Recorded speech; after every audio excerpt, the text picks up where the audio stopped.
कि अगर आप सड़क पे निकले और आप छोटे उम्र के हैं और आप ही के उम्र का कोई आपकी गाड़ी पे खटखटा के बोलता है कि मुझे पैसे दीजिए, भीख मांग रहा है, आप ही की उम्र का कोई बच्चा, तो वो बचपन में वो भी अंडरस्टैंडिंग थी कि दुनिया सबके लिए सेम नहीं चलती है, जो सिस्टम्स है वो सबके लिए सेम नहीं चलते। क्या ऐसी खास चीज़ उन्होंने वहाँ पे की जो इतना विश्वास, इतना भरोसा मिल गया लोगों को कि even if I am needing something other than the books, probably this is the place I must go to. मैंने जो देखा, जिस सोच से वो लोग वहाँ पे काम हो रहा है, जिस सोच से वो लाइब्रेरी बनाई गई थी, मैंने कभी सुना नहीं था कि ऐसा भी हो सकता है। मेरी आशा थी कि हो सकता है, बट मुझे लगा था कि ये काल्पनिक चीज़, इमेजिनेशन की दुनिया में ऐसा हो सकता है, but I can't actually see it happen in this country. I don't know, there was something in me saying कि oh they can't close it, how can they close it just because लोग नहीं है। तो I showed up for the orientation। I think जब ये Nirbhaya incident हुआ, वो मेरी पॉलिटिकल कॉन्शियसनेस के लिए टर्निंग पॉइंट था। मैं भी नहीं जान रहा था जब रंगनाथन जी के बारे में आपने लाइब्रेरी साइंसेस, मतलब वो साइंटिफिक चीज़ है। मेरी सोच खुल गई एकदम।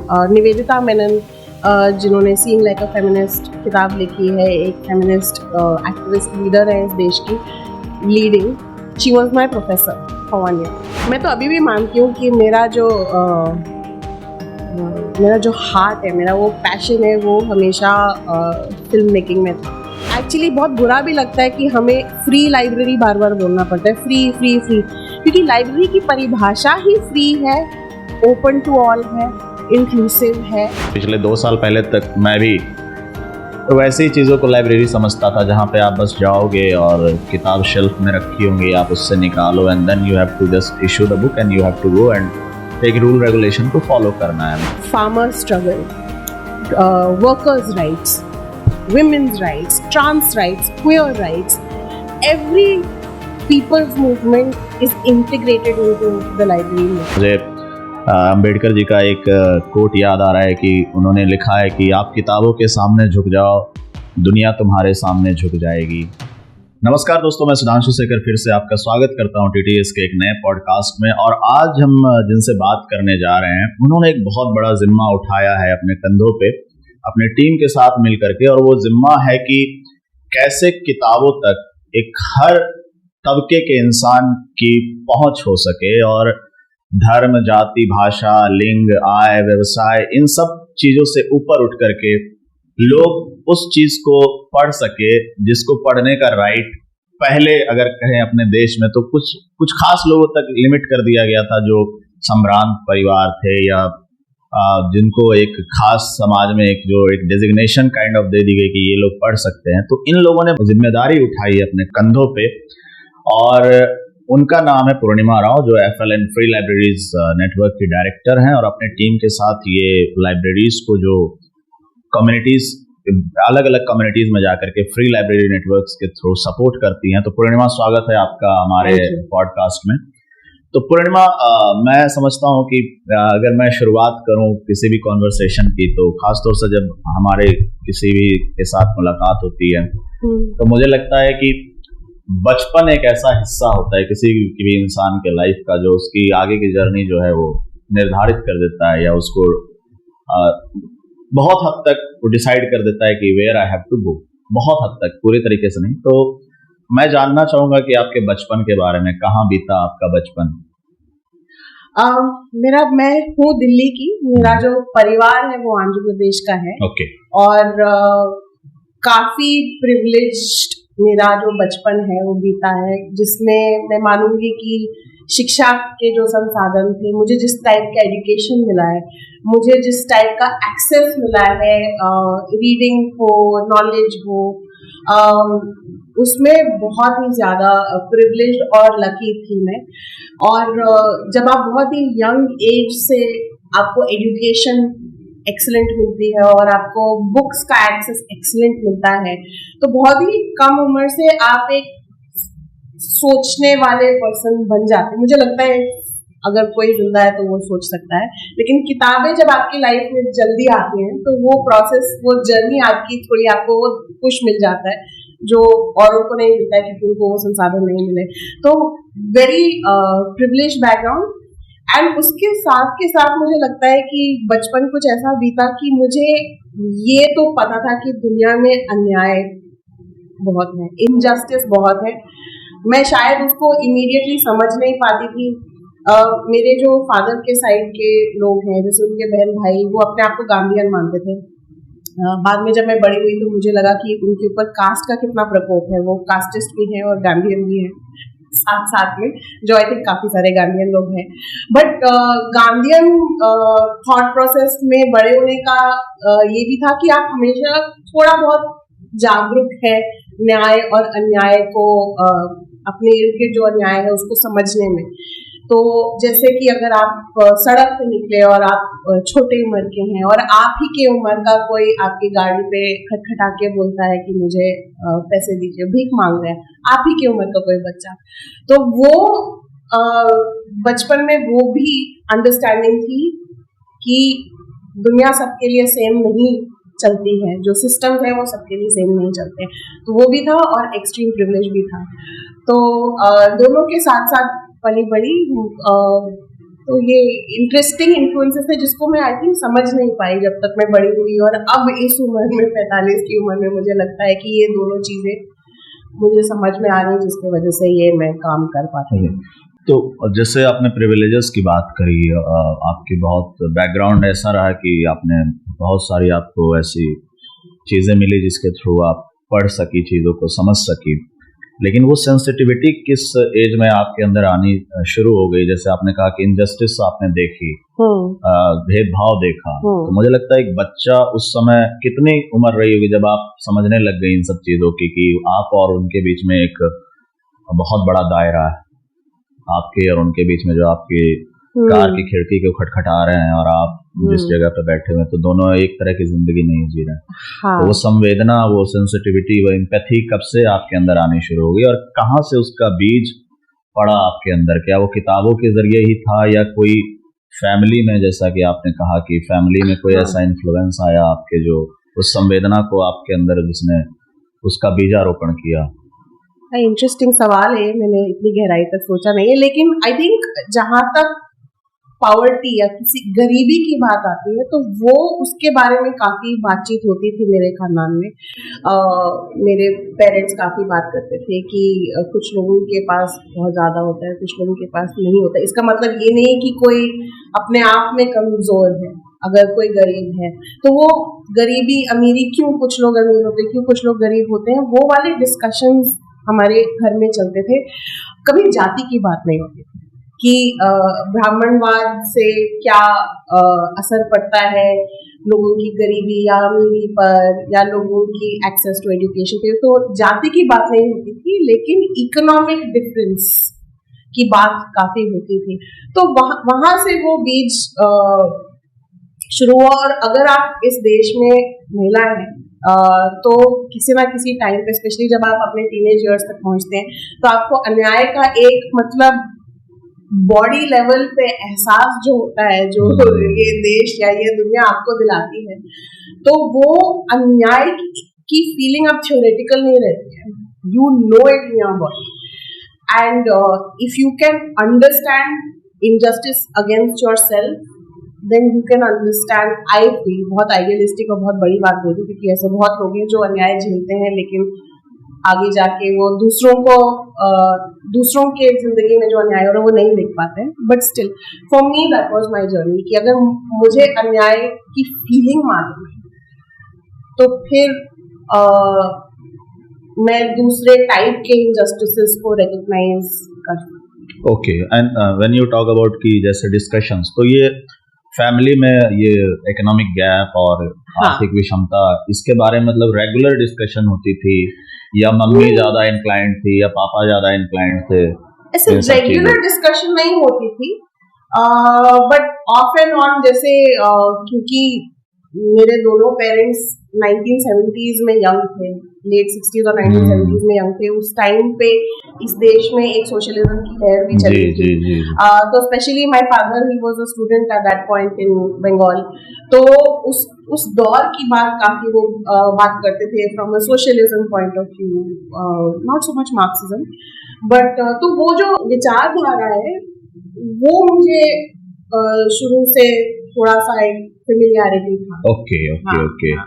And talking about like the thing that you said कि मतलब बिल्कुल मैं इस बात से इत्तेफाक रखता हूँ कि एक मैंने भी अपने इर्द गिर्द भी देखा कि एक महिला के लिए बड़ा चैलेंजिंग होता है। तो मुझे लगता है कि other than the reading and the kind of privileges that you have got, उसके अलावा कुछ और भी चीज थी जिसने आपको ये कन्विक्शन दी कि हमें आगे चल करके कुछ ऐसा करना। तो मतलब ये सब कुछ क्या स्कूल के प्रोसेस तक हो गया था ये?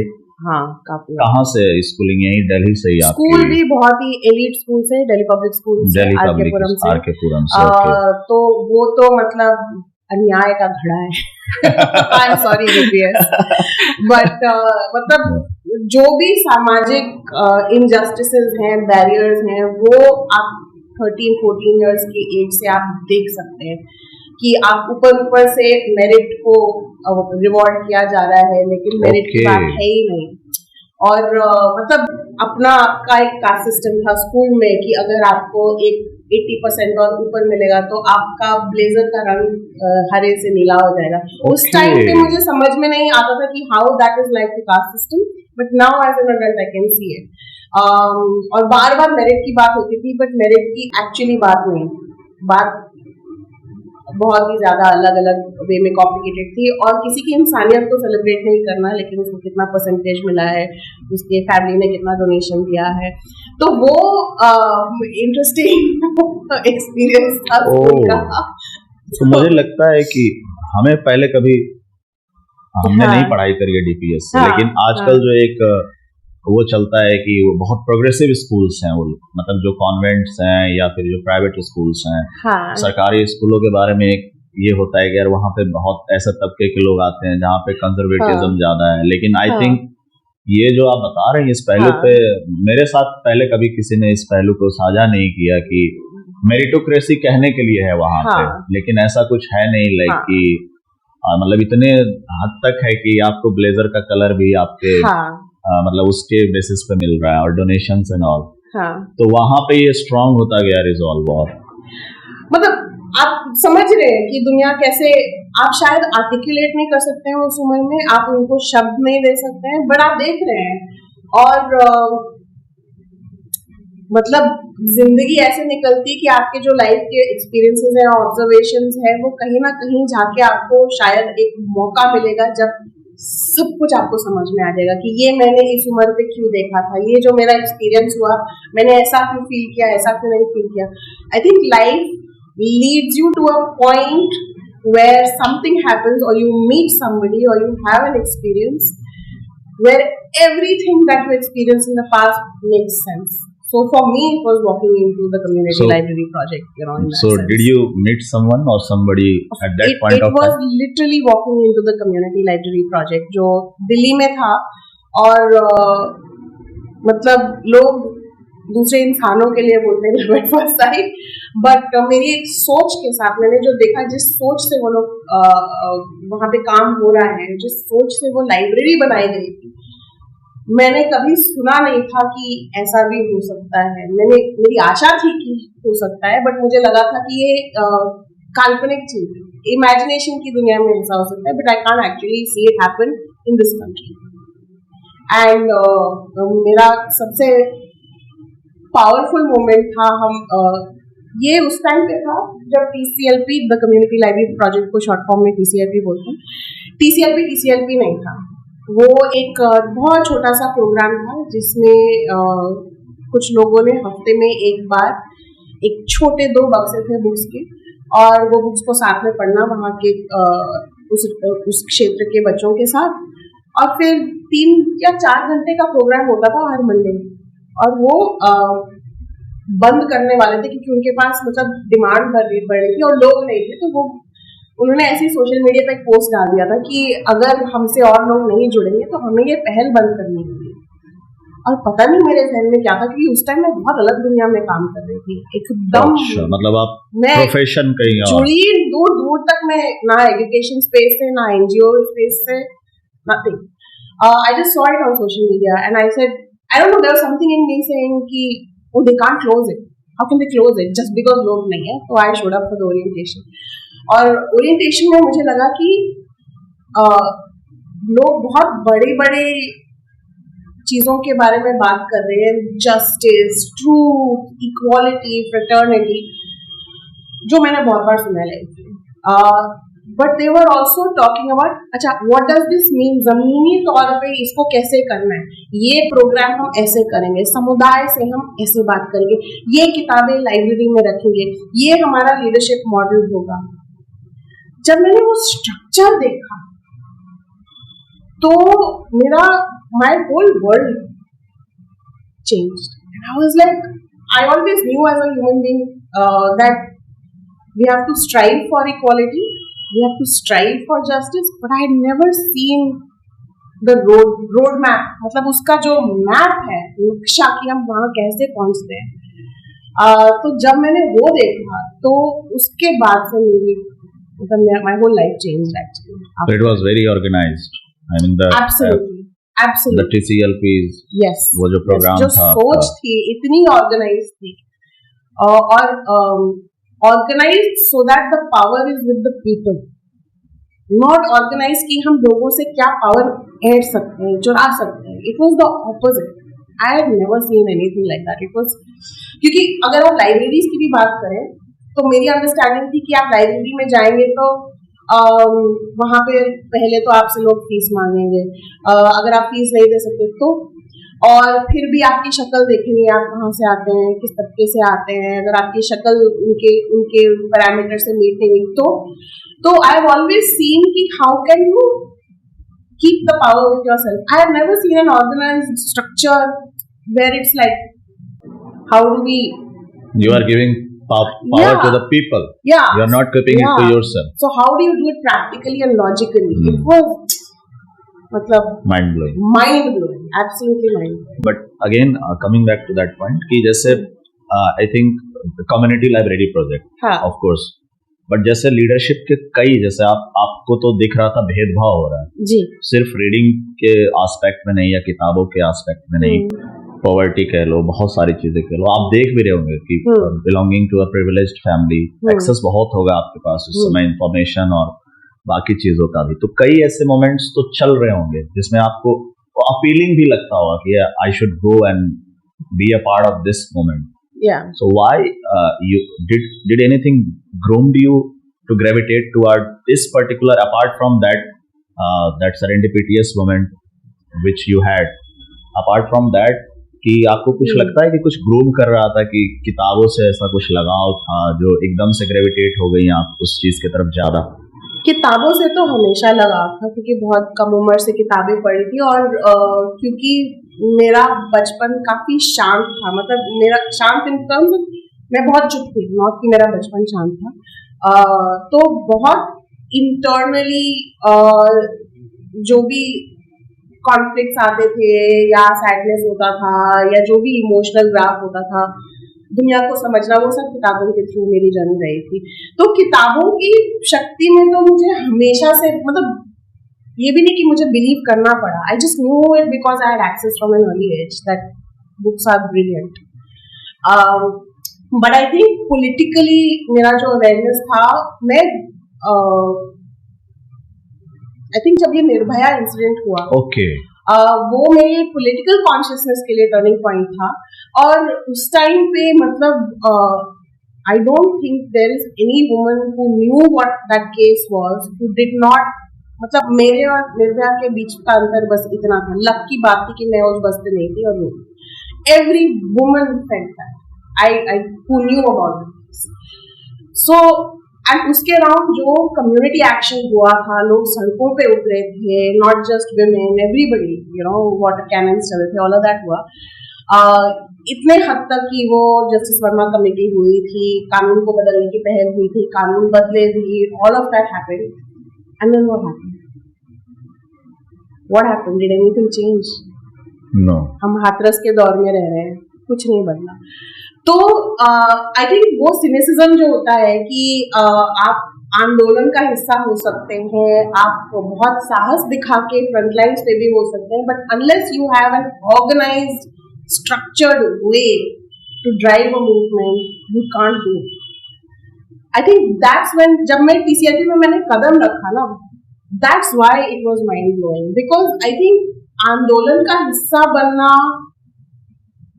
वो तो आपके अंदर से आता है और आप हिस्सा बन सकते हैं, बट आंदोलन को लंबे दौर तक कायम रखना, that is the thing which captivates me.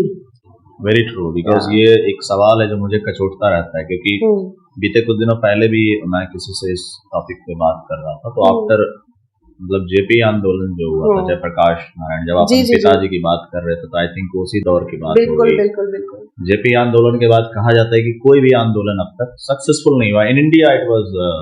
It is like this कि उठते हैं फिर मर जाते हैं। So when you are saying कि the kind of organize structure and the road map एक आंदोलन को, क्योंकि अभी भी रिसेंटली अब अगर कोई भी आंदोलन देखता हूँ तो 4 दिन वो चलता है, फिर उसके बाद वो जैसे निर्भया की आप बात कर रहे हैं, कितनी बड़ी वो एक ऐसी लहर उठी थी कि लगा था बहुत कुछ चेंज हो जाएगा, लेकिन yes, nothing changed, almost nothing changed. तो कहने का मतलब ये था कि आप किसी आंदोलन का ऐसा हिस्सा पहले बनी और वहां पे आपको निराशा ऐसी लगी कि समथिंग इज लैकिंग, और जब टीसीएलपी में आप गई तो लगा yes, this is the way, I mean this should be the way, कि हाउ अगर मुझे किसी चीज को अगर चेंज लाना है, अगर आंदोलन को सस्टेन करना है, तो एक रोड मैप होना चाहिए इस तरीके का। और कॉलेज का पार्ट, क्या ये कॉलेज के दिनों की बात थी आपकी? कॉलेज कहाँ से, मतलब आफ्टर स्कूलिंग? कॉलेज मेरा दिल्ली यूनिवर्सिटी का LSR से हुआ, again very very privileged, but college का माहौल स्कूल से बहुत अलग था। वहां पे काफी मतलब आपको एक एज एन इंडिविजुअल एक वैल्यू किया जाता था, जो स्कूल का एक्सपीरियंस नहीं था। ऑफकोर्स बाद में मुझे 15 साल बाद में पता चला कि मेरे जो दलित बहुजन बैचमेट्स थे उनका एक्सपीरियंस बहुत अलग था। So I don't want to make it sound as if LSR was different from the rest of the world we live in, but for me मेरे लिए वो बहुत आजादी का दौर था। अगर हम सोच को मेरी सोच खुल गई एकदम। निवेदिता मेनन, जिन्होंने सीइंग लाइक अ फेमिनिस्ट किताब लिखी है, एक फेमिनिस्ट एक्टिविस्ट लीडर है इस देश की, leading, she was my professor for 1 year in political science. तो मेरे जो प्रोफेसर थे through my college education, it was a very huge eye opener. तो डेफिनेटली कॉलेज में भी था, बट कॉलेज में हमने उतना ऐसे, we were not part of a student political movement. LSR usually wasn't, क्योंकि हम बाकी DU से काफी अलग थे। मुझे याद है मेरे 3rd year में मैं मुद्दा भी भूल गई। And what course you opted for? Philosophy. Okay. Philosophy. I did philosophy. But I remember there was something that happened in 3rd year, some feeling of injustice I must have had, and we did not organize very much in LSR in those days. It was not that like politically like a bunch of students will come together. वो नहीं था हमारा culture. तो मैंने अलग से principal को मतलब एक बहुत एंग्री लेटर लिखा, जिसमें उन्होंने मुझे अपने ऑफिस में बुलाया, why are you so angry पढ़ूंगा, मतलब थोड़ा गैस लाइटिंग किया। तो उसका कुछ हुआ नहीं, मैं मुद्दा भी भूल गई, इतना वो था। तो उस टाइम मुझे रियलाइज हो गया कि एक इंसान कुछ नहीं फाड़ सकता, आपको समुदाय के साथ चलना होगा, you have to organize, as Baba Saheb says. So it was building up, like before Nirbhaya also. Yes. Something was there, something you saw that it is failing again and again, like organized नहीं है ये moments और ये protests, ये सब चीजें। I also explored the NGO side of things when I was in college, because college वो एक वक्त होता है जहाँ पे आपको encourage किया जाता है कि आप social service करिए. तो एक वो social service की भावना से भी मैंने exploration किया उन दिनों में, और वो तो highly disappointing experience, because जैसे ही आप service और charitable mode में जाते हैं ना, तो वहाँ पे already आप वहीं पे ongoing injustice उसके अंदर interwoven होता है, क्योंकि आप पावर स्ट्रक्चर तो वही मेंटेन करें ना, किसी के पास पावर है, किसी के पास नहीं है, और इसका मन किया तो इसने इसको कुछ दिया, इसका मन नहीं किया तो नहीं दिया, इसका मन किया तो इसको दबाया. सो philanthropy, charity, social service, I tried it, but that I never could. मतलब I didn't know why I didn't like it, but I didn't like it. तो मैं कुछ देर करती थी, फिर मैं छूट जाता था. मैं कहीं पे वॉलंटियर करती थी, फिर वो छूट जाता था. So I think I was always searching for something which has a justice component, which is not component, it is rooted in justice. But I didn't know that until I came into this life. और मुझे लगता है social service जैसे आप बात कर रहे थे, तो मुझे एक चीज और भी कभी कभी दिखती है कि खास तौर से जो एनजीओज के जो मेरा अनुभव रहा, उनके अंदर ना एक थोड़ा सा वो ईगो वाली बात भी आ जाती है कि I am doing a very big thing, charity कर रहा हूँ या मैं सोशल सर्विस कर रहा हूँ, तो दे गो इनटू दैट जोन कि I am doing something which is very different from the usual thing, and they don't really think कि उनके इंटेंसिटी क्या है, कि वो चेंज क्या ला रहे हैं, जो काउज उनके जो जिसको उन्होंने उठाया है उसमें कितनी तब्दीलियां आई, etcetera etcetera. So from philosophy to I think you went into media also. तो फिलॉसफी से ये मीडिया की जर्नी फिर कैसे हुई आपकी? मैं तो अभी भी मानती हूँ कि मेरा जो हार्ट है, मेरा वो पैशन है, वो हमेशा फिल्म मेकिंग में था. मुझे स्कूल से ही पता था कि मुझे किसी ना किसी वे में फिल्म्स के साथ इन्वॉल्व होना है विजुअली. तो ये थोड़ा इंटरेस्टिंग है, क्योंकि वहां पे जैसे आपने बताया कि injustice and their protests and then again this philosophy, and you are saying कि you are always into the film making. तो ये कॉम्बिनेशन बड़ी इंटरेस्टिंग लग रही है मुझे. ये कब आपको रियलाइज हुआ कि फिल्म मेकिंग? तो एक्चुअली मेरी पॉलिटिकल अवेकनिंग जो चल रही थी ना, वो एकदम सबकॉन्शियस लेवल पे चल रही थी. कॉन्शियसली जैसे जब आप 14, 15, 16 साल के होते तो सब पूछने लगते हैं ना, तुम्हें क्या बनना है, क्या करना है, 10th के बाद क्या करना है, 12th के बाद क्या करना है, कॉलेज में क्या करना है. तो उस टाइम पे क्योंकि कोई आपसे ये नहीं पूछ रहे ना आपकी पॉलिटिकल आइडियोलॉजी क्या है, तो क्योंकि लोग पूछ रहे हैं आपसे आपको क्या करना है, आप as a human being you think more what is my passion, what do I want to do. I have always loved television and film, always, and non-fiction.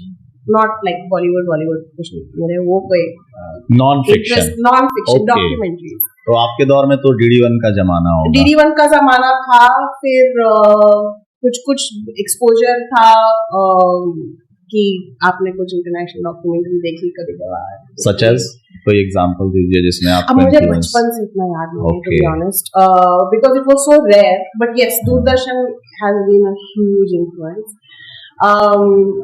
ये हमारे एक तो दिल्ली में रहना अपने आप में एक प्रिविलेज है, क्योंकि यहाँ पे जितने आपके फिल्म स्क्रीनिंग्स और इवेंट्स तो जो फ्री होते हैं, which can be you can access it for free,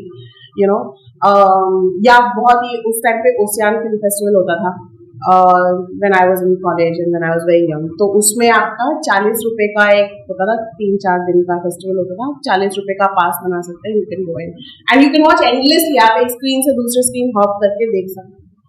So there was a lot of stuff that I saw and I love non-fiction filmmaking, क्योंकि वो कहीं पे आपको लगता है कि जो आपको बताया जा रहा है वो एकदम सच है, बट वो भी किसी का एक डिसीजन है. जैसे for example even this interview will be edited and if you want you can manipulate this edit to make it suit what you want it should sound like. So I love that. Okay.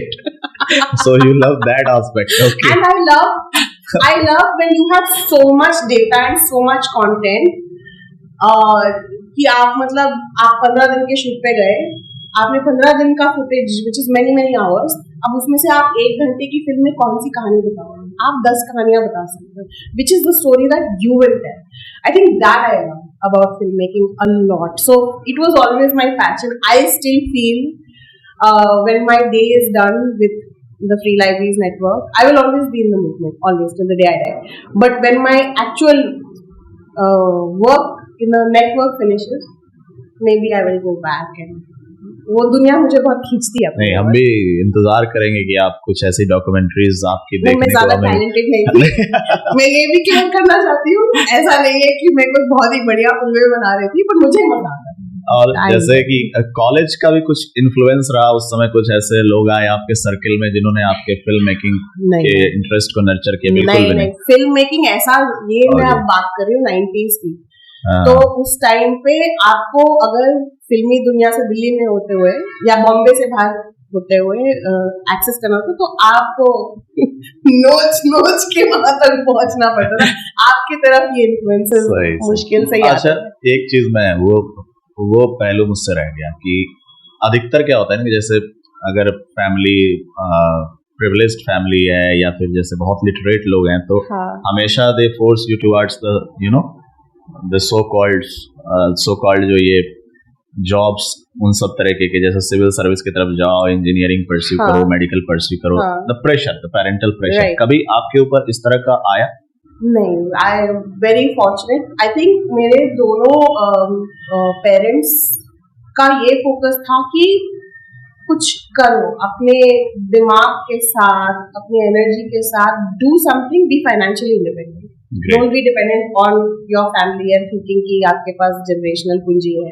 नहीं, जैसे कि अब तुमको बहुत सारे resources मिल चुके हैं, अब तुम खुद से जाके कुछ करो. एंड वो तो कॉलेज, जिस दिन कॉलेज खत्म हुआ उसके बाद से, मतलब क्या है नौकरी का, क्या, व्हाट इज योर प्लान. तो जैसे मेरी बड़ी बहन है, वो उन्होंने अपनी पढ़ाई जारी रखी. मैं आई थिंक अपने MA के 1 महीने के लिए गई और फिर मुझे फिल्म में नौकरी मिल गई. कोई टीवी सीरियल बना रहा था दिल्ली में, तो मैंने अपनी पढ़ाई छोड़ के मैं उसमें चली गई. But they were okay with it. They were like कर लो, MA कर लो.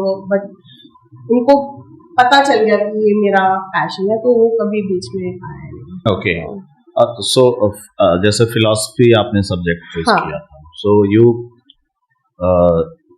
उस समय you loved reading someone, or just like the syllabus thing, it was just a syllabus thing, or you particularly liked some philosopher? So actually जब मैंने वो course के लिए opt किया था ना, तो मुझे पता भी नहीं था फिलोसफी क्या है. मैं ऑनेस्टली मैं बोलूँ, मुझे बस LSR में घुसना था. ओके. बाकी मुझे नहीं मिले, मुझे इंग्लिश चाहिए था, मुझे इंग्लिश नहीं मिला. तो मैं बट फ्रॉम डे 1 जब कोर्स वर्क शुरू हुआ, मतलब I fell in love. It was tremendous. एक पेपर होता था हमारा 3rd ईयर में, आई थिंक एथिक्स का. तो उस एथिक्स के पेपर में मतलब कि एथिक्स कितना ग्रे जोन हो सकता है, कितना कॉम्प्लिकेटेड होता है, कुछ ब्लैक एंड वाइट नहीं होता है. I really thoroughly enjoyed that paper. Definitely उस वक्त पे हमने एक पेपर था एरिस्टोटल के द रिपब्लिक पे, जिसमें पूरी किताब में सोक्रेटिस बात कर रहे हैं बाकी लोगों से, और बहुत ही फैसिनेटिंग वे में द रिपब्लिक ने मेरा दिमाग खोला कि एक तो आप लोगों के साथ आर्ग्यू कैसे करते हैं, डिबेट कैसे करते हैं, और जो जिस चीज को आप ट्रूथ समझते हैं, क्या वो वाकई में ट्रूथ है, या क्योंकि आप higher level of understanding, awareness या एक्सपीरियंस तक नहीं पहुंचे हैं, तो आप बस उसी केव में हैं और आपको लगता है यही मेरी पूरी दुनिया है. आई थिंक दोस आइडियाज वर ट्रेमेंडस.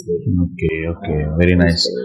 और क्योंकि मुझे जो लगता है, जैसे जब मैं फिल्म मेकर्स को भी, जिनको मैं, क्योंकि आई एम इनटू, मेरे भी इंटरेस्ट थोड़े अलाइन होते हैं आपके साथ. मतलब आप जिस तरह से, जैसे जर्नी आपकी रही है, मैं ये नहीं कहूँगा एग्जैक्ट जर्नी, लेकिन फिल्म मेकिंग एटसेट्रा इन सब चीज़ों में मुझे भी बहुत इंटरेस्ट रहा है. और मैं, हालांकि मेरा नॉन फिक्शन की तरफ ज़्यादा नहीं है, डॉक्यूमेंट्री स्टाइल फिल्म मेकिंग नहीं, the artistic side of it.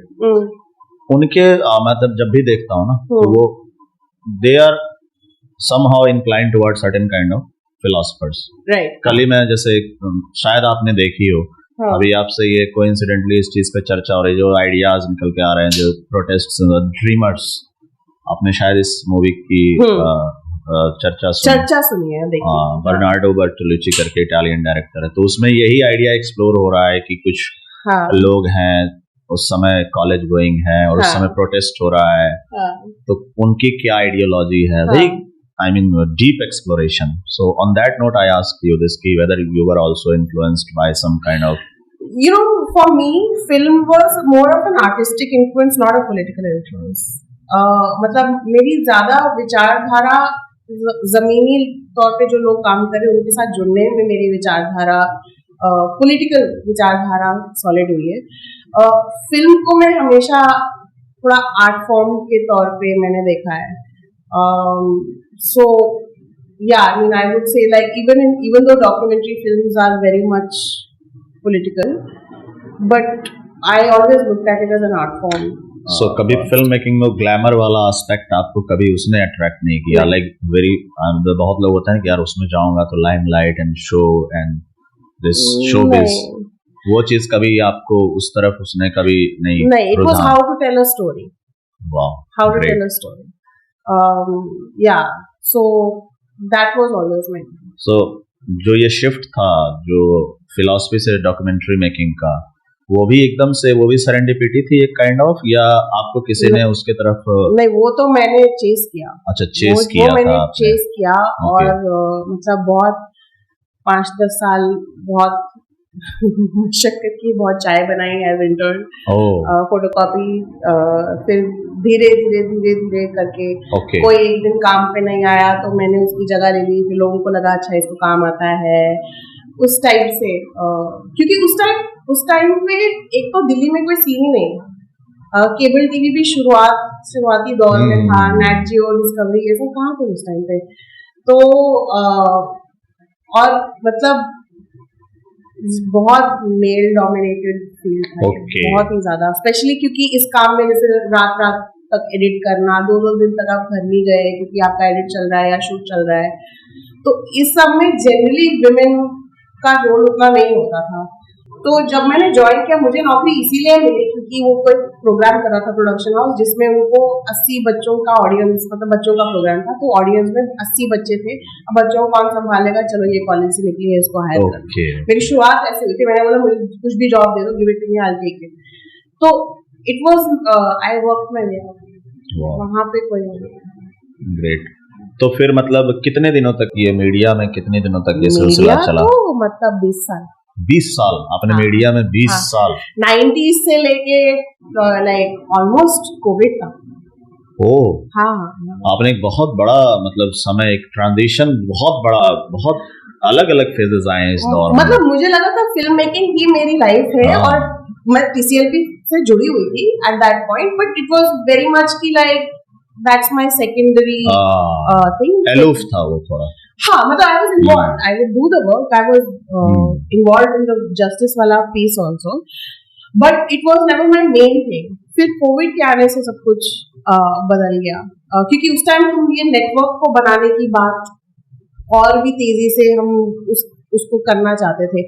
हम बहुत देर से सोच रहे थे कि ऐसा तो हो ही नहीं सकता है कि सिर्फ दिल्ली में जो द कम्युनिटी लाइब्रेरी प्रोजेक्ट चल रहा है बस पूरे देश में बस वही कर रहे हैं, हो ही नहीं सकता है, क्योंकि जहाँ पे भी वंचित लोग हैं जिनको किताबों से दूर रखा गया है या शिक्षा से दूर रखा गया है, तो पूरे देश भर की प्रॉब्लम है ना। तो कहीं ना कहीं ये लोग और काम कर रहे हैं, उसमें से काफी लोग ऑलरेडी TCLP से बात करते थे कि अच्छा आप ये कैसे कर रहे हैं, आपको बुक्स की मदद कहाँ से मिल रही है।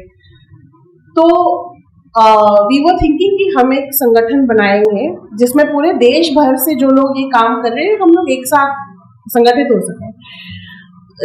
बात करते जा रहे, कुछ हो नहीं रहा है। फिर जब लॉकडाउन आया तो लॉकडाउन में दो बात, सॉरी मैं थोड़ा ऑफ टॉपिक चल रही हूं, but for me this is on topic. No it's completely fine. But lockdown में दो बातें साइमल्टेनियसली हुई। एक तो कि सबकी लाइब्रेरियां बंद हो गई, तो फिर आप सोच रहे हैं कि लाइब्रेरी का ही, और when I say library I don't mean public library, I mean grassroots community led छोटी से छोटी लाइब्रेरी, वो सब बंद हो गए। अगर कोई गांव में है या बस्ती में तो स्कूल भी बंद हो गए।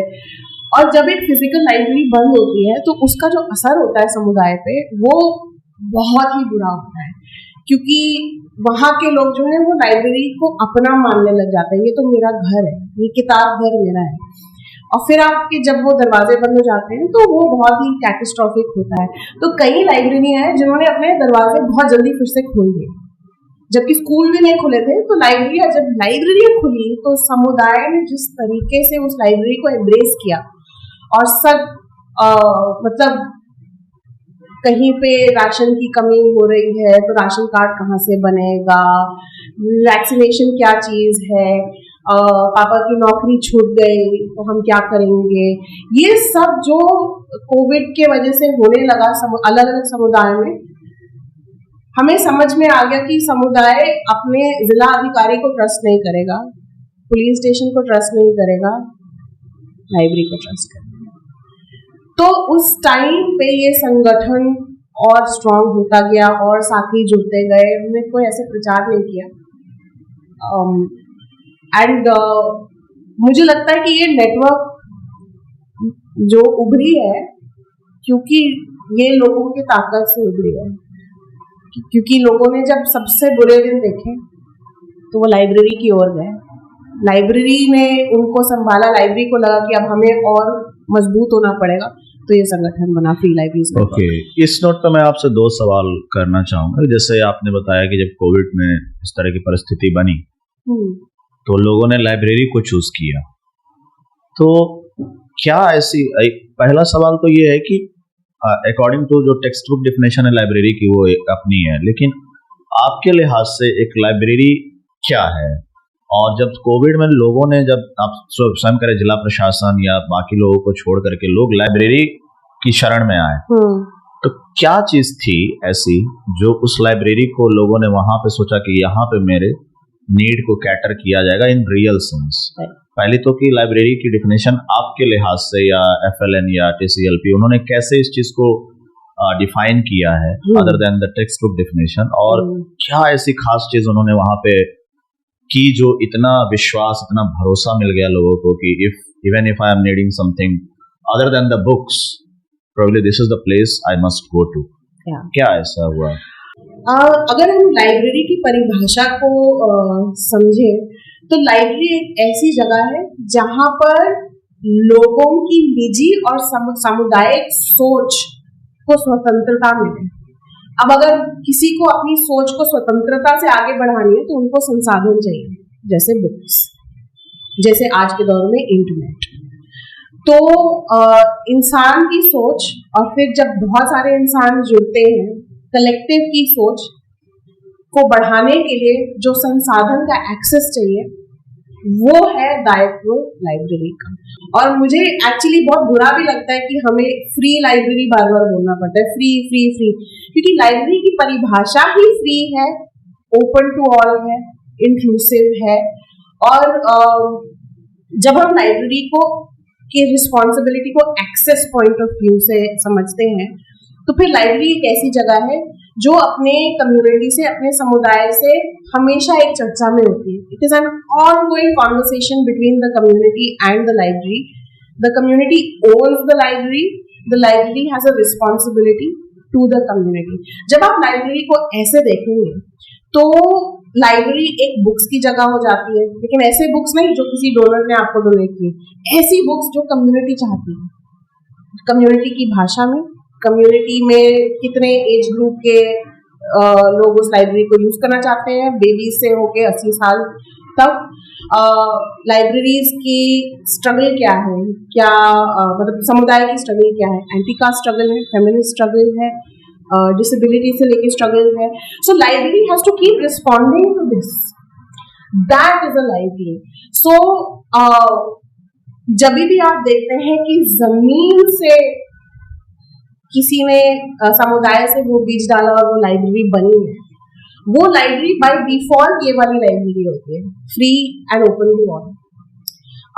एंड फिर जब आपकी लाइब्रेरी ही ऐसी है तो जब आपके समुदाय में बुरा वक्त आता है, अच्छा वक्त भी आता है, बुरा वक्त आता है, या आप एक राजनीतिक क्रॉसरोड पे होते हैं, बाय डिफॉल्ट लाइब्रेरी वो जगह हो जाती है जब समुदाय इकट्ठा होता है। Okay, it is a natural way in which this happens. So जब कोविड में ये सब बातें हुई, इनफैक्ट बहुत सारे शुरुआती दौर जब फ्री लाइब्रेरीज नेटवर्क बन ही रहा था तो बहुत सारे लाइब्रेरीज थे जिन्होंने बोला कि हमारे गांव में इतने सारे डेथ्स हो रहे हैं, इतने लोग बीमार पड़ के उनकी मौत हो रही है।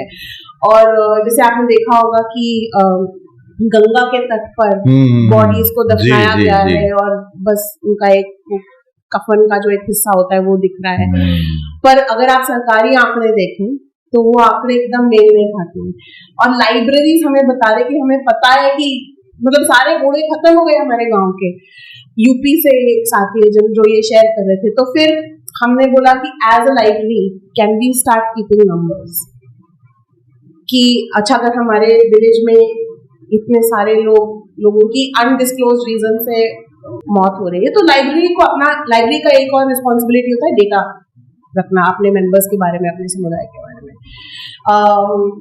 So one thing was, so now we have a situation where the library has data of how many people died during COVID in that village, which is not available as public data. It's not available from government sources.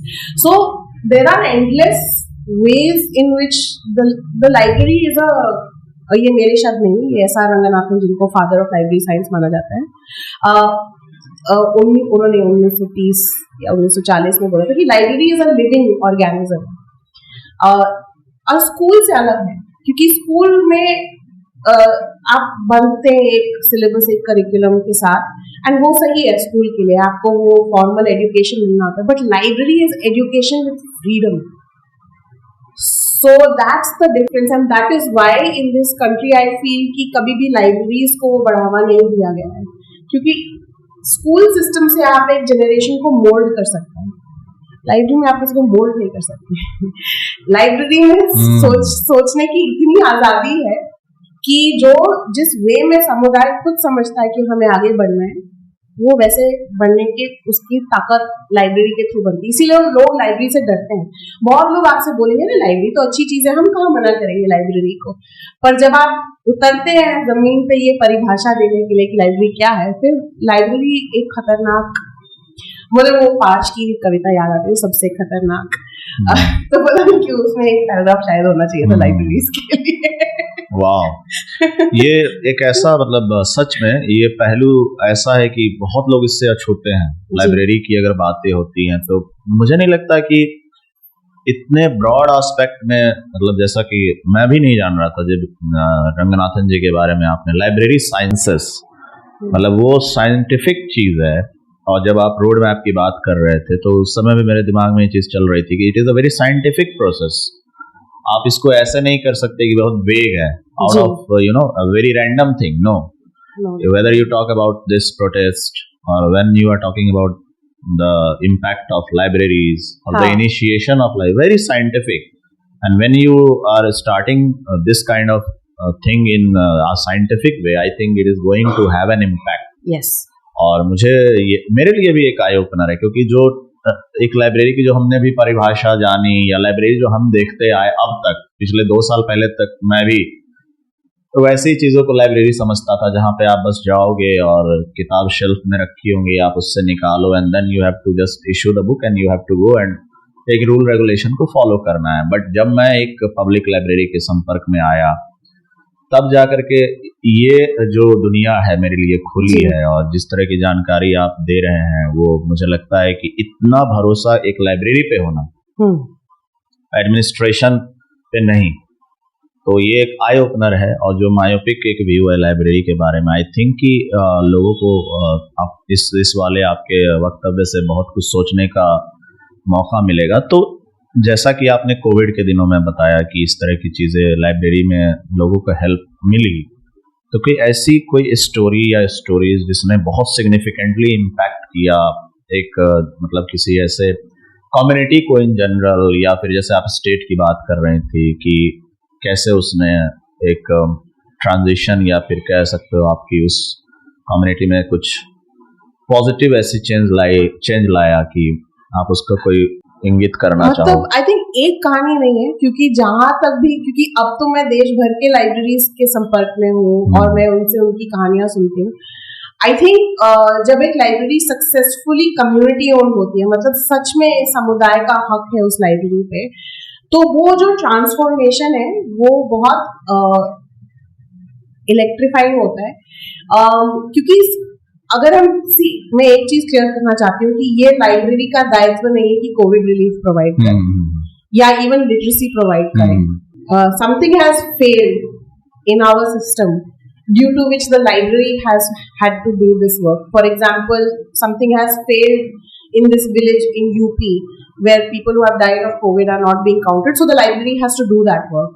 It is not the job of the library. The job of the library is कि लोगों को सशक्त बनाना, संसाधन, पढ़ने के संसाधन से उनको जोड़ने के लिए। और वो संसाधन सिर्फ किताबें नहीं है, वो संसाधन है कि अच्छा ठीक है, मेरे पास बिल्डिंग है, मेरे पास किताब है, मैंने मेंबरशिप भी 0 कर दी है, पर तभी भी समुदाय के लोग वो किताबों को नहीं एक्सेस कर सकते क्योंकि अरे वो तो पढ़ना ही नहीं जानते हैं, उनको किताबें ही पसंद नहीं है, कभी भी किताबों से किसी ने उनको जोड़ा नहीं है। तो लाइब्रेरी का ये भी दायित्व है कि वो ऐसी प्रोग्रामिंग और ऐसा करिकुलम रखें जिससे जो लोग अभी तक अपने आप से नहीं जुड़ पाए हैं उनको आप कैसे आमंत्रित करेंगे कि देखिए ये किताब आपके लिए भी है, आपको लगता है आपके लिए नहीं है, पर ये आपकी अमानत है, आपकी चीज है और आपके ताकत को बढ़ाने वाली चीज है। So the library has that responsibility also. Coming back to your question,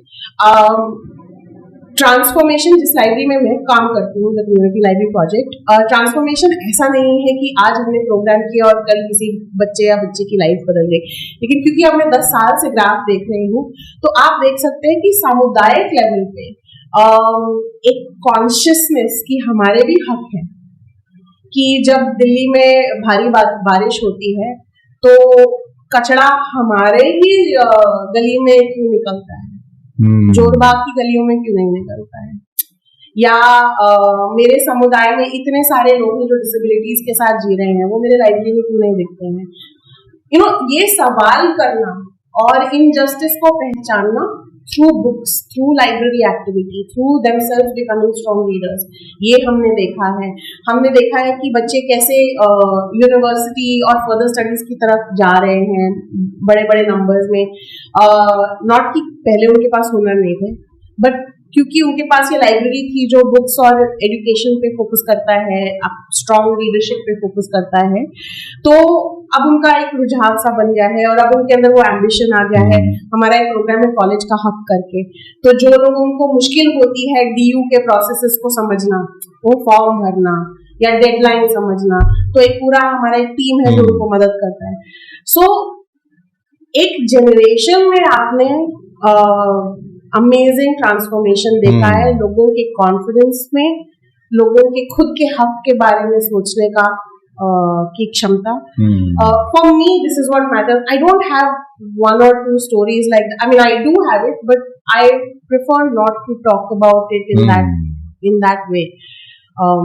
And many libraries across the country will have phenomenal stories, to do with women who found some strength. हमारी लाइब्रेरी एक ऐसी library भी है दिल्ली वाली जहाँ पर अफगानिस्तान से जो तालिबान के आने से उनको अफगानिस्तान छोड़ना पड़ा, या अफ्रीकी कंट्रीज से उनको रेफ्यूजी बन के आना पड़ा, उनको एक सेफ स्पेस मिला है, not just safe space, powerful space जहाँ वो लीडरशिप में आ सकते हैं। अब हमारे पास किताबें हैं दरी पश्तो में क्योंकि वो हमारे लीडर्स हैं।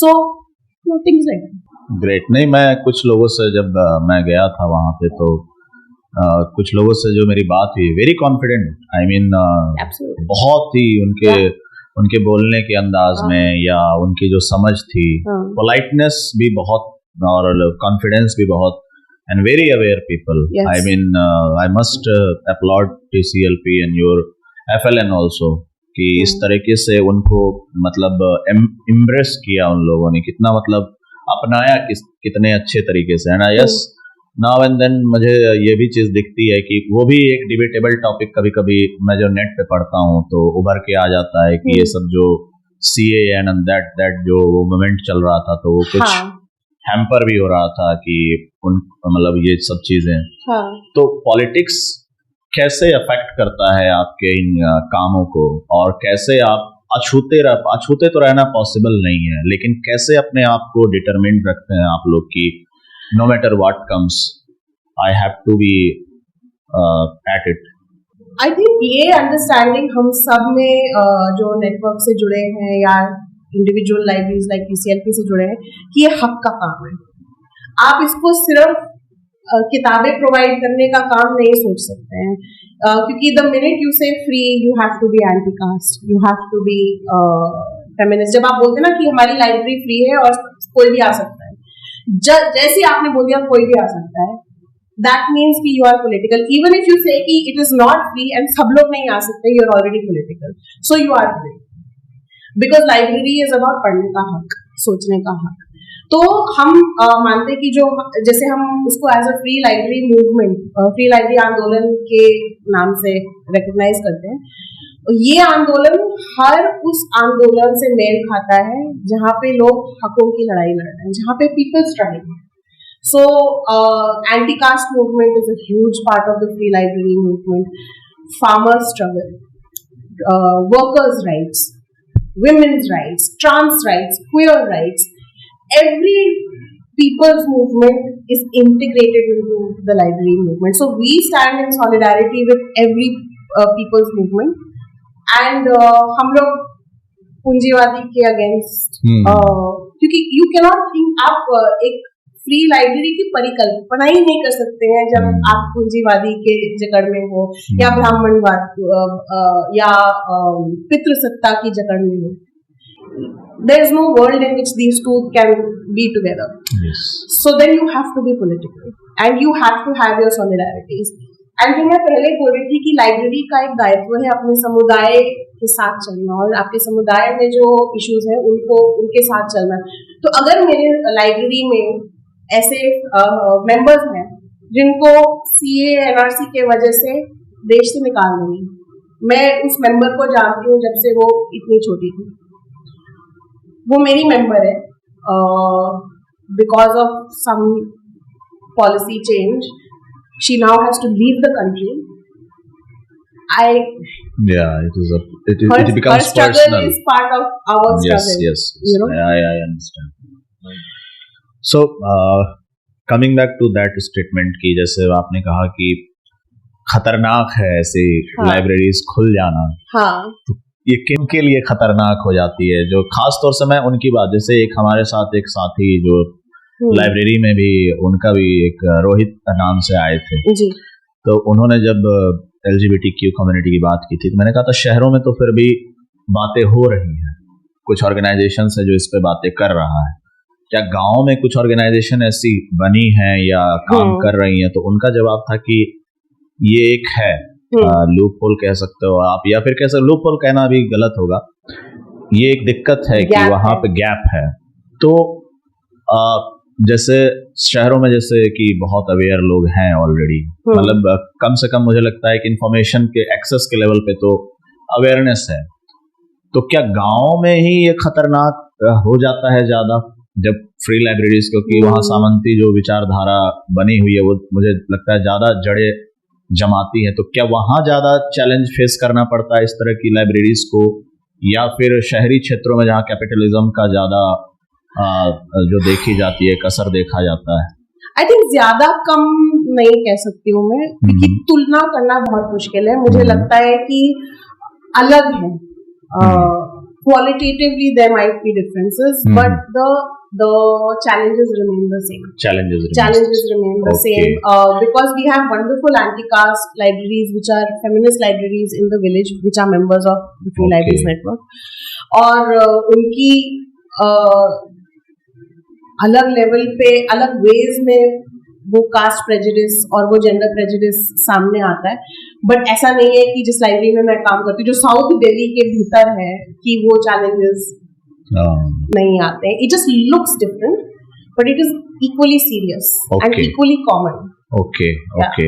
अच्छा, जब जैसे लाइब्रेरीज के बारे में एक स्टीरियोटाइप एक वो है कि लाइब्रेरीज में जब आप जाते हैं किताब इशू कराते फिर पढ़ने के लिए ले आते हैं, हाँ जी, तो FLN जो है फ्री लाइब्रेरीज नेटवर्क, जैसा कि नाम से जो ये पोर्ट्रे होता है, सिर्फ इसके अलावा जो सिर्फ एक जो फुल फॉर्म के अलावा इसकी क्या मतलब सोच कहाँ से निकली और मैकेनिज्म क्या है इसका, कैसे ये मतलब जो लाइब्रेरीज हैं या फिर जो हाँ, जैसे आप कह रहे मूवमेंट है ये, हाँ, तो कैसे ये काम करती है?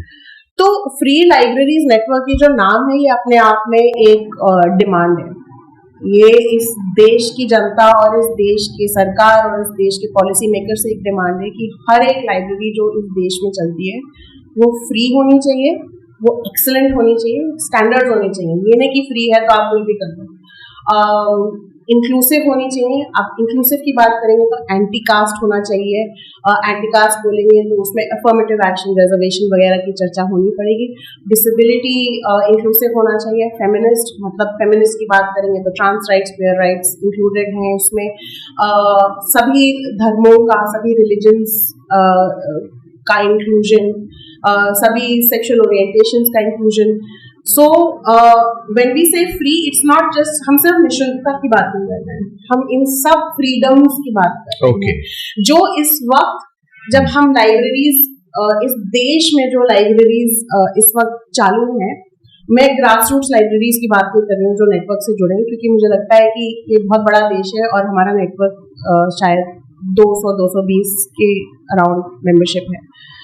So I am talking about the Indian Public Library System, जिसका ये रिस्पॉन्सिबिलिटी है कि उसको हर ग्राम पंचायत तक पहुंचना चाहिए था, उसको हर ब्लॉक, हर डिस्ट्रिक्ट तक पहुंचना चाहिए था, हर बस्ती, हर नुक्कड़ तक पहुंचना चाहिए था, और वो फेल हुए अपने मिशन में। एक तो उनकी पहुंच नहीं थी, और दूसरी बात कि they were not free, they were not excellent, they were not inclusive, etcetera etcetera etcetera. They were not community owned और पब्लिकली फंडेड है, बट नॉट कम्युनिटी ओन्ड। तो फ्री लाइब्रेरीज नेटवर्क की अगर हम स्थापना करें तो संगठित होना अपने आप में एक मकसद नहीं है। संगठित होना एक मेथड है। संगठित होकर आप क्या करेंगे? संगठित होकर पहले तो आप एक दूसरे को सपोर्ट करेंगे आउट ऑफ सॉलिडारिटी। मेरे पास जो है वो मैं आपके साथ शेयर करूंगी, आपके पास जो है आप मेरे साथ शेयर करिए। सॉलिडारिटी के हम नाते और रिश्ते बनाएंगे। पर वो भी क्यों? क्योंकि हम वो बदलाव लाना चाहते हैं इस देश में, एजुकेशन में, right to knowledge, right to information में। जो लाइब्रेरीज का, जो हम भूल गए हैं कि लाइब्रेरीज की रिस्पॉन्सिबिलिटी है जनता की तरफ, पब्लिक लाइब्रेरी सिस्टम की, तो वो रिस्पॉन्सिबिलिटी याद दिलाना लोगों को और गवर्नमेंट को, दैट इज आई वुड से the biggest mission of the free libraries. Okay, और तो जो अगला सवाल है मेरा वो ये है कि जैसे मैकेनिज्म, जैसे अगर मैं सपोज कि मैं एक लाइब्रेरी अपने डिस्ट्रिक्ट में स्टार्ट करना चाहता हूँ जी, तो FLN मुझे किस तरीके से सपोर्ट करेगा? अगर मैं FLN को अप्रोच करता हूँ तो कैसे FLN किसी लाइब्रेरी को वो सपोर्ट करती है कि आप अपने कम्युनिटी में जाइए या फिर अपने डिस्ट्रिक्ट में जाइए, वहाँ पे स्टार्ट कर सकते हैं? तो इस वक्त हमारा नेटवर्क इतना मजबूत नहीं है इन टर्म्स ऑफ रिसोर्सेज कि हम, जिसने अगर किसी ने स्टार्ट ही नहीं किया है, कि हम उसको किसी वे में रिसोर्स वे में हेल्प कर सके। बट हमारे पास जो लाइब्रेरी को शुरू कैसे करते हैं, स्टार्टिंग फ्रॉम आपका स्पेस कैसा होना चाहिए, आपको किस टाइप के बुक्स आप रख सकते हैं। हमारे कुछ रिश्ते हैं पब्लिशर्स के साथ जो FLN को डिस्काउंट्स देते हैं, क्या आप उस डिस्काउंट का फायदा उठा सकते हैं, क्या FLN आपको बुक्स भेज सकती है। और फिर जब आप लाइब्रेरी खोलेंगे तो अंदर मतलब करेंगे क्या, आपके कौन से प्रोग्राम चलेंगे, आप कैटलॉगिंग कैसे करेंगे, लाइब्रेरी साइंस के बेसिक्स, वो सब उसमें हम मदद कर सकते हैं। अगर हमें पता है कि जैसे MP MLA फंड्स होते हैं जो वो टैप कर सकते हैं अपनी लाइब्रेरी शुरू करने के लिए, मुश्किल होता है बट कर सकते हैं, ग्राम पंचायत से सपोर्ट ले सकते हैं। तो जो भी हमें मालूम है, जो जिसमें आर्थिक वो जरूरत नहीं है, आर्थिक रिसोर्सेज की जरूरत नहीं है, we extend all possible help to that person. But I have to say कि लाइब्रेरी की शुरुआत करना एक्चुअली उस पर्सन या उस ग्रुप की रिस्पॉन्सिबिलिटी है, उसमें हम नहीं घुसते हैं। हम किसी भी लाइब्रेरी की स्टार्टिंग या फंक्शनिंग में घुसते नहीं। हमारा एक संगठन ट्रूली एक है कि अगर आपको इस बड़े संगठन का हिस्सा बनना है तो आओ मिलकर कुछ करते हैं। बट ऐसा नहीं है कि हम किसी को ओन करते हैं, किसी के ऊपर हमारा ओनरशिप है किसी लाइब्रेरी के ऊपर, ऐसा नहीं है हमारा स्ट्रक्चर। नहीं, मुझे बहुत अच्छी चीज लगती है जब आप कहते साथी, और मुझे अपने साथियों से ही पता लगा कि जब ये आपके सेमिनार में गए थे तो वहाँ पे ये स्ट्रक्चर है कि यहाँ पे कोई ओनर और सबऑर्डिनेट वाला एक सिस्टम यहाँ पे नहीं होता है। बहुत अच्छी लगी मुझे ये चीज। तो एक चीज मैं ये भी जानना चाहूंगा, क्योंकि मेरे कांटेक्ट में कुछ एक ऐसी लाइब्रेरियों का जिक्र आया जो कि सपोर्टेड हैं, मतलब FLN से, लेकिन they are charging some kind of fee. Yes. और दूसरी चीज की देर आर सम लाइब्रेरीज जिन्होंने एक गलत आइडेंटिटी हाँ पोर्ट्रे की है किसी दूसरे लाइब्रेरी के बारे में, अपने प्लेटफॉर्म पे उसकी पिक्चर लगा करके गलत तरीके से अपनी लाइब्रेरी को पब्लिसाइज किया है just to gain some benefit. तो FLN से जो सपोर्टेड लाइब्रेरीज हैं, हाँ, जितनी भी हैं, हाँ, मुझे नंबर्स तो नहीं पता, लेकिन कैसे स्क्रूटनी आप रख पाते हो कि जो आपके साथ जो जुड़े हुए लाइब्रेरीज हैं वो, मुझे जहां तक पता लगा कि शायद FLN से जुड़ी हुई लाइब्रेरीज फीस नहीं ले सकती, हाँ, ये लेकिन there are libraries existing in Delhi itself who are charging. Right. So इसमें क्या है कि जब कोई मेंबरशिप लेता है हमारे संगठन में, स्पेशली जो लाइक दिल्ली में नहीं है या हमारे FLN लीडर्स उसके पास नहीं रहते हैं, तो हम ट्रस्ट पे जाते हैं। To be very honest, we go on trust, and हमारा जो एक फॉर्म होता है which is counted as a legal document, वो फॉर्म में पूछा जाता है कि आप कंफर्म करिए कि आप फ्री लाइब्रेरी चलाते हैं। फ्री लाइब्रेरी मतलब निःशुल्क, सबसे पहले की बात, and is open to all, कि आप किसी को एक्सक्लूड नहीं करते हैं। So the minute they say yes, legally they have told us that they are saying। अब उसके बाद क्या है कि हम फोन पे बात करते हैं, अगर हम जा सकते हैं तो हम जाएंगे, पर हम कभी स्क्रूटिनी के भावना से नहीं जाते हैं। We are still figuring out our processes. हम 2022 में बने हैं, we are very new organisation. तो अभी लाइक अभी हमें भी समझ में आ रहा है कि लोगों ने हमसे सच नहीं बोला है संगठन ज्वाइन करने के लिए। ज्यादातर लोग संगठन ज्वाइन करते हैं नॉट बिकॉज उनकी आइडियोलॉजी मेल खाती है, बट बिकॉज हमारा एक बुक्स फॉर ऑल प्रोग्राम होता है जिसके तहत हम फ्री में बुक्स भेजते हैं लाइब्रेरीज को, क्योंकि वो अपने आप से वो बुक्स या तो नहीं खरीद सकते हैं या उनको पता ही नहीं है कि कौन कौन सी बुक्स अवेलेबल है मार्केट में जो उनके समुदाय के लिए इम्पोर्टेंट है। तो a lot of people join us because they want that book box, which is fine, you know. But हम बहुत कोशिश करते हैं कि हम वो सब, शायद झूठ बोल रहे तो हमें पुलिस बनना होगा, वो उस पॉइंट ऑफ व्यू से हम नहीं करना चाहते। जब हमें पता चलता है कि फीस चार्ज हो रही है, और मैं बाद में आपसे पूछूंगी कौन से संगठन है जिनके बारे में आपको पता है, बट ऐसे बहुत बार होता है। जो नंबर 1 आर्ग्यूमेंट आता है लोगों से कि हमारा स्कूल भी चल रहा है और उसका एक कंपोनेंट लाइब्रेरी है, हम लाइब्रेरी के लिए चार्ज नहीं करते हैं, हम स्कूल के लिए चार्ज करते हैं, दैट वी अलाउ। बट ये सब तो टेक्निकलिटीज है। एक सोच है जो आई एम श्योर आपके जो लोग ये पॉडकास्ट देख भी रहे हैं वो भी सोचेंगे कि यार कुछ तो चार्ज करना चाहिए। 5 रुपए भी नहीं लोगे तो लोगों को कैसे पता चलेगा कि एक किताब जो है वो अहमियत रखती है, और ये सोच हम तोड़ना चाहते हैं। तो जब मैं फोन पे बात करती हूँ लोगों से तो यही ज्यादातर मैं सोच तोड़ने की कोशिश करती हूँ, क्योंकि आई डोंट थिंक कि वो 10 रुपए के वजह से या वो 5 रुपए के वजह से कोई सडनली बुक्स को वैल्यू करने लगेगा। That is not how people learn what books are all about. People start valuing books when they discover reading, when they see what's in a book, and they are like, wow, this is why this book was valuable. They don't value it because it's 10 rupees. So, and दूसरी चीज जो आप अपने समुदाय को बोल रहे हैं कि हम आपको ट्रस्ट नहीं करते हैं, हम आपको ट्रस्ट नहीं करते हैं हमारे बुक्स के साथ, और आप बोल रहे हैं कि हमारी बुक आपसे ज्यादा इम्पोर्टेंट है। तो जब आप फीस चार्ज करते हैं, एक तो राइट्स वाला इशू है, that all books should be free as a matter of right, that is one argument. But if you talk about it from a best practices point of view, जब आप charge करते हैं तो जो आप सोच रहे हैं कि लोगों को सडनली बुक्स के साथ इश्क हो जाएगा और वो सडनली उसको बारिश से बचाएंगे और चूहे बुक्स नहीं खाएंगे, वो नहीं होने वाला है। It's not going to happen. And the third thing you are telling your people is you are not worthy, you are not worthy of a book. मतलब ये इतनी घटिया सोच है, और बहुत अच्छे अच्छे लोग मेंबरशिप फीस के बारे में सोचते हैं, मैं उनको घटिया नहीं बोल रही हूँ, आई अंडरस्टैंड कि वो कहाँ से आता है, क्योंकि जिस भी लाइब्रेरी से मैंने पूछा है कि अच्छा आप 5 रुपए लेते हैं, आप 10 रुपए लेते हैं, इससे आपके लाइब्रेरी का सालाना खर्चा निकलता है क्या? सालाना छोड़ो, मंथली खर्चा निकलता है क्या? सब लोग लाइन से बोलते हैं नहीं निकलता है। तो ये जो 10 रुपया आप लिए हैं उससे क्या आपको क्या सेटिस्फैक्शन मिला? बिल्कुल। What did you get from it? Very relevant. You know, and then the minute you ask that question, then people take a step back. Okay, somewhere my casteism has come out by saying ये लोग books की अहमियत नहीं समझते हैं, जब 10 रुपया लूंगी तभी वो समझेंगे. It's casteism, it's classism, whatever.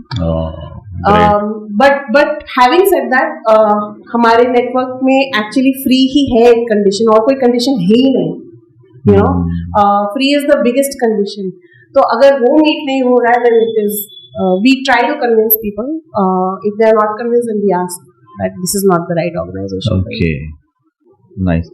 अच्छा, जैसे ये डिजिटल शिफ्ट देखने को मिल रहा है लगातार पिछले करीबन लगभग 20 साल से ये ट्रांजिशन का फेज आया. हाँ.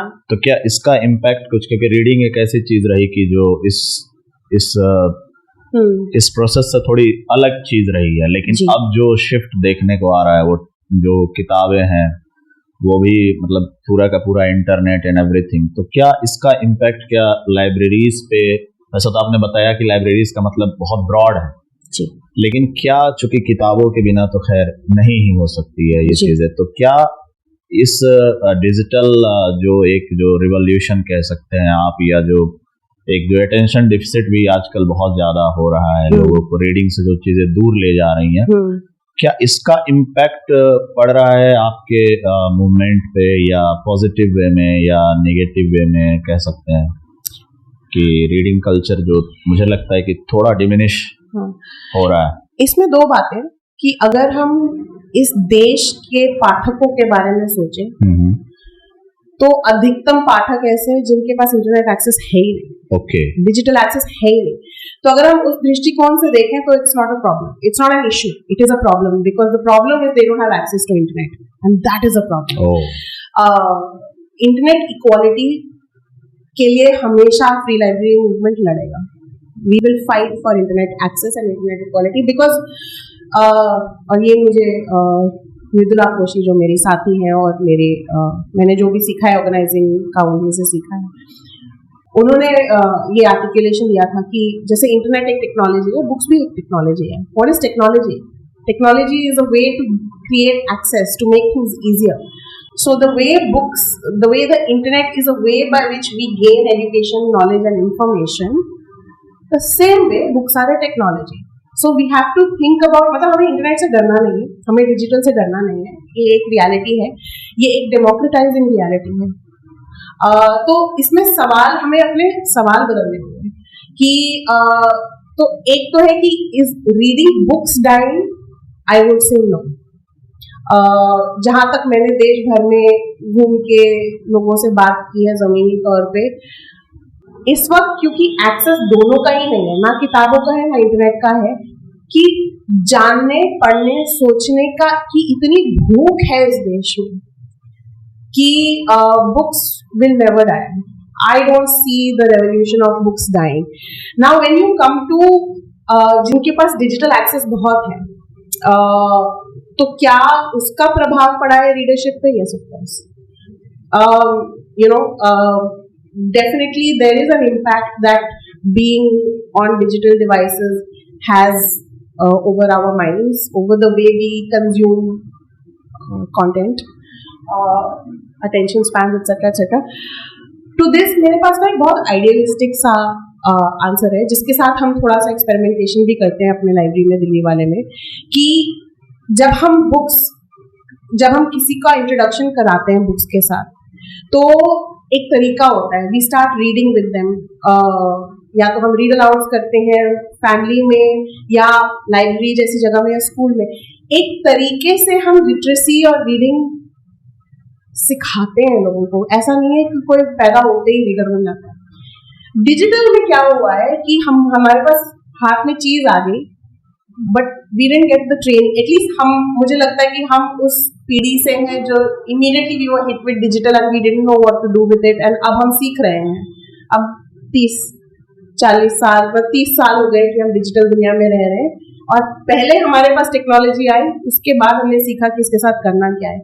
मुझे लगता है कि आने वाली पीढ़ियों में ना जब हम डिजिटल लिटरेसीज की बात करते हैं, how do you best use the internet for your own empowerment, for collective empowerment,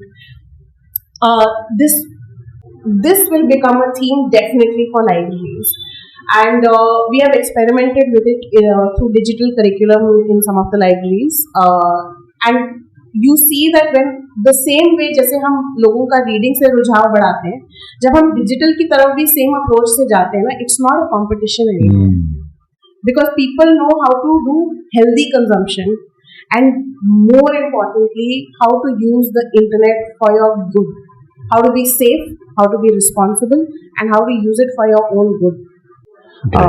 So yeah, I think we need to not be afraid of internet हमारा दुश्मन नहीं है, डिजिटल हमारा दुश्मन नहीं है। ग्रेट। अच्छा, एक चीज मैंने अभी कुछ दिनों पहले देखा था कि I think national library policy, ये उसके लिए आप लोग एक कैंपेन चला, नेशनल लाइब्रेरी पॉलिसी। मैंने अभी देखा था कि शायद लोकसभा में भी ये मुद्दा उठा है, तो इसके बारे में मैं चाहूंगा कि थोड़ा आप बताएं हमारे दर्शकों को, मुझे भी जानकारी इतनी नहीं है। हाँ। नेशनल लाइब्रेरी पॉलिसी क्या चीज है और आप लोग इसको क्यों इम्प्लीमेंट करना चाह रहे हैं, किस तरीके से ये इम्पैक्ट करेगी लोगों को? तो इस वक्त जो इंडियन पब्लिक लाइब्रेरी सिस्टम है, जो सरकार के थ्रू लोगों तक पहुंचती है, वो तो आई थिंक हम सबका निजी एक्सपीरियंस भी है कि बहुत हद तक वो पब्लिक लाइब्रेरी सिस्टम काम नहीं कर रहा है इस देश में, जहां तक उसको पहुंचना चाहिए। जिन लोगों के लिए उसको अपने सर्विसेज बनाने चाहिए, वो कई मायनों में वो सर्विसेज प्रोवाइड नहीं कर पा रहे हैं। ना वो फ्री है, एक्सप्लॉयटेशन की जगह बन रहे हैं, वो एक्सक्लूजन की जगह बन रहे हैं। तो इसका अभी सोल्यूशन यही है कि हम लाइब्रेरी रिफॉर्म की बात करें, which is not a bad thing. It's not to say कि इंडियन पब्लिक लाइब्रेरी सिस्टम अपने आप में खराब है। हर चीज का एक दौर आता है जब उसको रिफॉर्म करने की जरूरत होती है।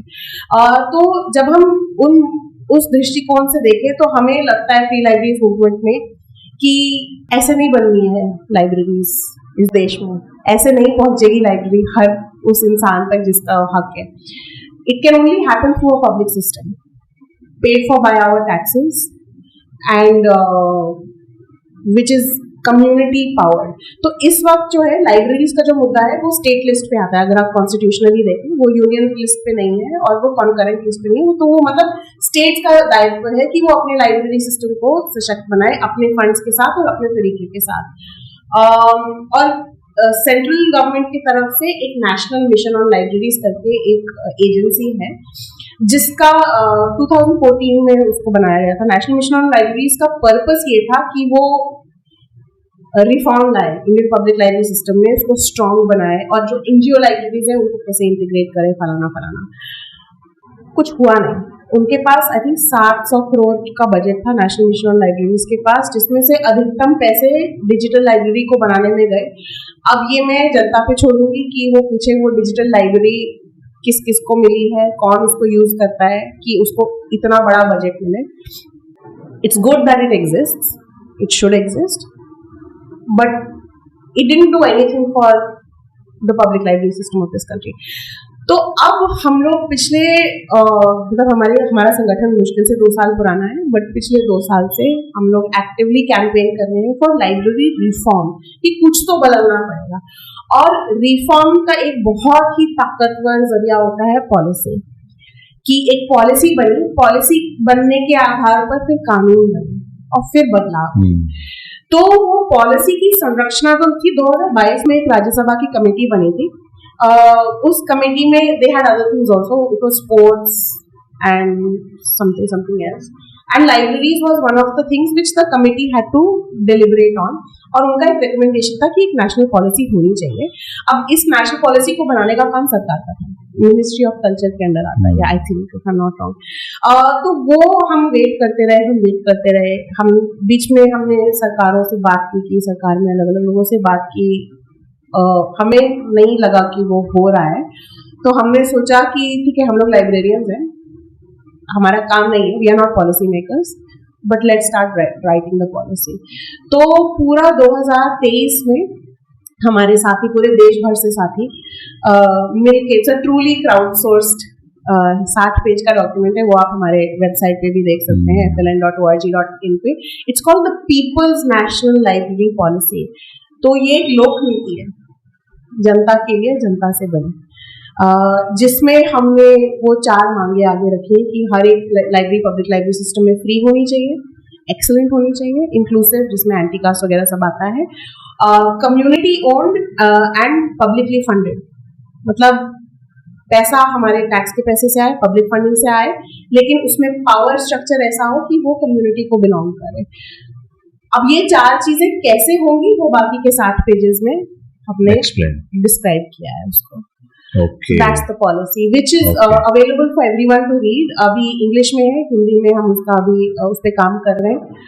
Please read it. It's beautiful. Sure. आज का लास्ट सवाल मैं आपसे यही करना चाहूँगा, अगर एक जैसे भारत की जनता या इन जनरल जो भी इस चीज़ के साथ रखते हैं एक एम्पैथी, आई वुड से कि और कि लोगों तक ये चीज़ जो आप कर रहे हैं वो पहुँचनी चाहिए, जिस भी विजन और मिशन को लेकर के आप चल रहे हैं, तो लोगों से आप क्या अपील करते हैं या करना चाहेंगे हमारे प्लेटफॉर्म के थ्रू? मैं ये अपील करूंगी कि लाइब्रेरीज, जो हम पहले बात कर रहे थे, लाइब्रेरीज की परिभाषा क्या है, कि लाइब्रेरीज को लेके अपने सोच को में थोड़ा बदलाव लाइए। लाइब्रेरीज ऐसी जगह नहीं है जहाँ पे जाके आप अपने कॉम्पिटिटिव एग्जाम्स के लिए पढ़ सकते हैं। लाइब्रेरीज में ये पूछना बहुत जरूरी है कि कौन लोग आते हैं, लेकिन ये पूछना और भी जरूरी है कि कौन लोग नहीं आते हैं, और फिर वो जो लोग आपने आइडेंटिफाई किए जो नहीं आते हैं लाइब्रेरी में, पूछना कि क्यों और हम उनको कैसे लाइब्रेरी के अंदर लाना चाहते हैं। बहुत बार क्या होता है, स्पेशली एलीट सर्कल्स में लोग बोलते हैं कि अरे मैं न्यूयॉर्क की पब्लिक लाइब्रेरी में गई या मैं ऑक्सफोर्ड की लाइब्रेरी में गई, इस देश में ऐसा क्यों नहीं होता है, इस देश में क्यों नहीं होता है, ये सवाल आप सबसे जाके पूछिए कि ऐसे रीजंस क्यों है कि इस देश में लाइब्रेरी जो इतनी अमेजिंग है वो क्यों नहीं है, और वो सबके लिए क्यों नहीं है। आप इस सवाल से ही शुरुआत करेंगे तो मुझे लगता है कि इस आंदोलन को बहुत ताकत मिलेगी, बहुत ताकत मिलेगी। You don't have to be somebody who donates books to strengthen the library movement. Ask the right questions. The second thing which I think everybody who can vote in this country can do is इसको एक मुद्दा आप बना सकते हैं अपने representatives के साथ। अगर आप आई नो RWAs, शहर, बड़े शहरों में RWAs बहुत पावरफुल होते हैं, तो आपके पास एक्सेस होता है अपने MLA या MP के पास। ग्राम पंचायत में आपके प्रधान होते हैं, सरपंच होते हैं, पंचायत होती है, जिला अधिकारी ब्लॉक लेवल पे आपके होते हैं। जाके पूछिए उनसे मेरी लाइब्रेरी कहाँ है। यही आप ये 2 चीजें भी करेंगे तो मुझे लगता है कि आप आंदोलन को एक ताकत देंगे। ग्रेट। तो ये थी पूर्णिमा राव, FLN की डायरेक्टर, फ्री लाइब्रेरीज नेटवर्क की डायरेक्टर, और जैसा कि जितनी भी बातें इन्होंने हमारे प्लेटफॉर्म के माध्यम से आप तक रखी, साझा की हमारे साथ, मुझे लगता है कि आई ओपनर की तरह है वो सारी बातें। और जो पर्सपेक्टिव अब तक चला आ रहा है लाइब्रेरीज को लेकर के, मुझे लगता है कि शायद पूरे भारत में भी मुझे लग रहा है 10% जनता भी नहीं होगी जो इतने ब्रॉड एस्पेक्ट से लाइब्रेरीज को देख रही होगी, जो कि देखे जाने की ज़रूरत है। मुझे अम्बेडकर जी का एक कोट याद आ रहा है कि उन्होंने लिखा है कि आप किताबों के सामने झुक जाओ, दुनिया तुम्हारे सामने झुक जाएगी। तो वो मुझे लग रहा है एम्पावर करने की बात कर रहे हैं इस वक्तव्य से कि अगर आप पढ़ने लग जाते हैं तो आप कितने शक्तिशाली हो जाते हैं, आपको ज़्यादा कुछ करने की ज़रूरत नहीं पड़ेगी। और मुझे लग रहा है कि जो TCLP हो या FLN हो या आप सब लोग जिस काम को लेकर के चल रहे हैं कंधे से कंधा मिला करके, और आपके बाकी के साथी, बहुत अच्छा मुझे लगता है जब आप साथी कहते हो, तो इस तरह की जो मुहिम चल रही है, इन लोगों के हाथ में जो मशाल है और ये जो थमाते जा रहे हैं अपने बाकी के साथियों को मशाल, मुझे लग रहा है उससे कुछ न कुछ तो बदलाव जरूर आएगा, और वो सकारात्मक बदलाव होगा। और उम्मीद करता हूँ कि वो बदलाव जल्द आए, मैं भी उस चीज़ का गवाह बनूं अपने जीते जी। और ये भी उम्मीद करता हूँ कि इस पूरी कॉन्वर्सेशन से हमारे जो दर्शक है वो जरूर एनलाइटेंड, आई वुड से कि वो एनलाइटेंड हुए होंगे। Thank you Purnima for being with us. Thank you. It was a lovely conversation. Thank you so much. It was an incredible conversation. Thank you so much.